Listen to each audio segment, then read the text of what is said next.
Today I'm going to talk about the 9-pin edges that you often find on Bedfordshire motifs and edgings. I've just drawn up a little simple 9-pin edging here. There are many different variations of this. You have a trail that the plaits come in and out of.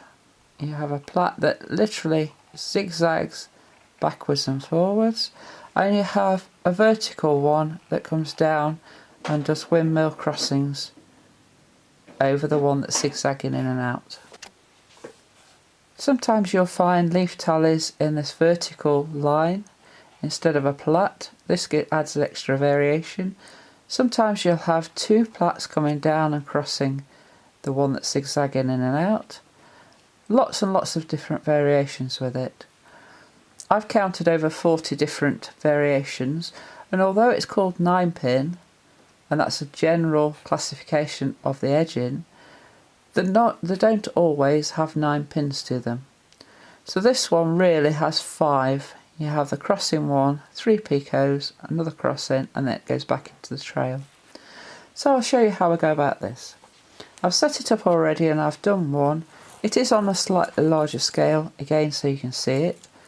I've plaited this plait as far as the windmill crossing here. And I'm now going to do a windmill crossing with the 2 plaits to cross them over. And a windmill crossing is just working a cloth stitch with the 4 pairs, but using each of the pairs as a single bobbin for the cloth stitch. But before you do the last move, we put the pin in the hole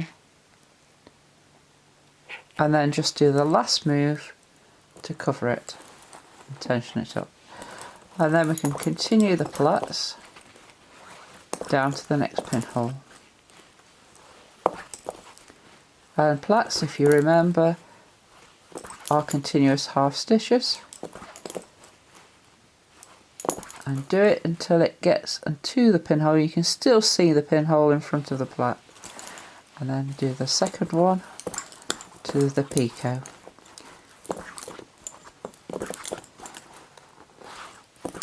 These picots are all left-hand picots, which I've covered in a previous video.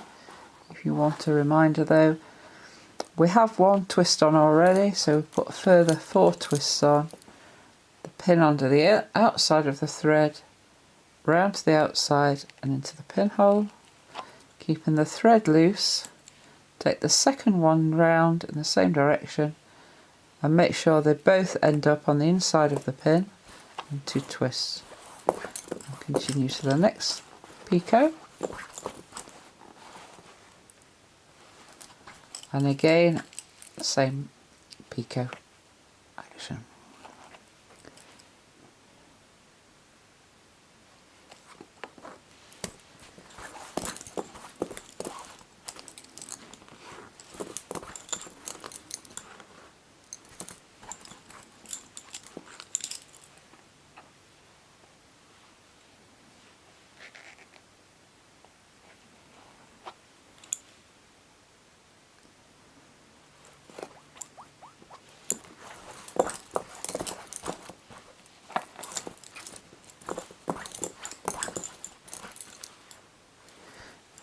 Plaited as far as the next crossing, where the 2 plaits cross in here, and we do a second windmill. Again using each pair as a single bobbin. So you pick the 2 bobbins up and do the cloth stitch. And before the last move, put the pin in. And then continue to the plait to the next pinhole.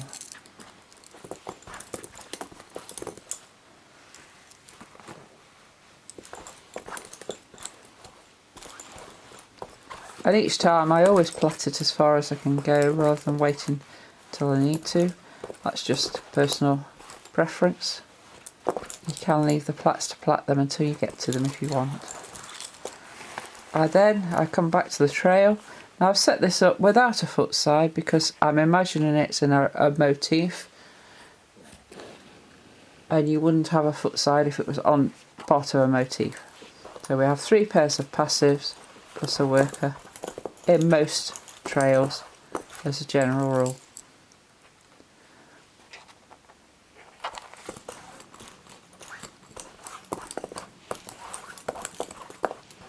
Just work these few pinholes, and then I'll show you taking the plait into a trail, which also is the method you work if you're taking a plait into a trail in Bedfordshire in any other position as well.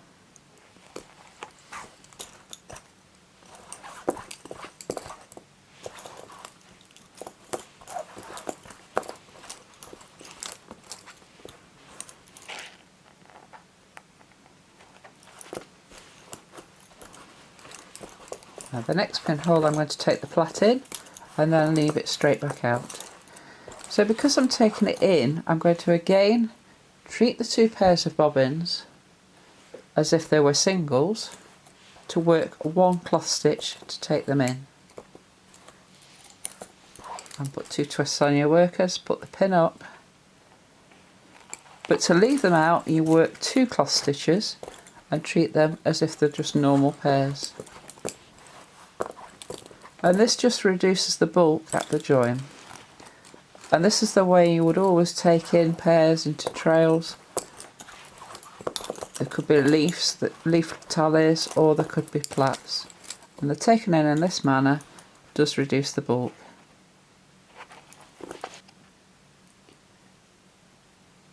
So that is a basic 9-pin edge, two plaits going in and out of the trail to form the edge of a piece of lace in Bedfordshire.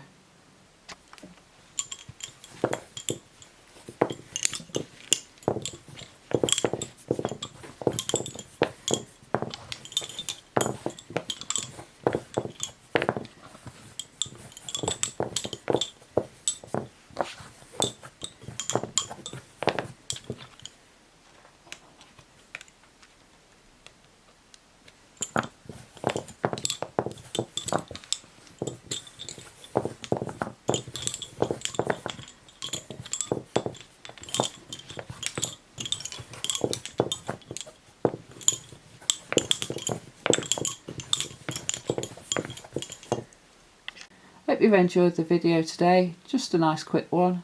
If you have, please leave me a comment and tell me if there's anything else you'd like to see filmed. I'll be filming lots more coming soon. Please subscribe and you'll get notifications when I load new ones. Thanks for watching.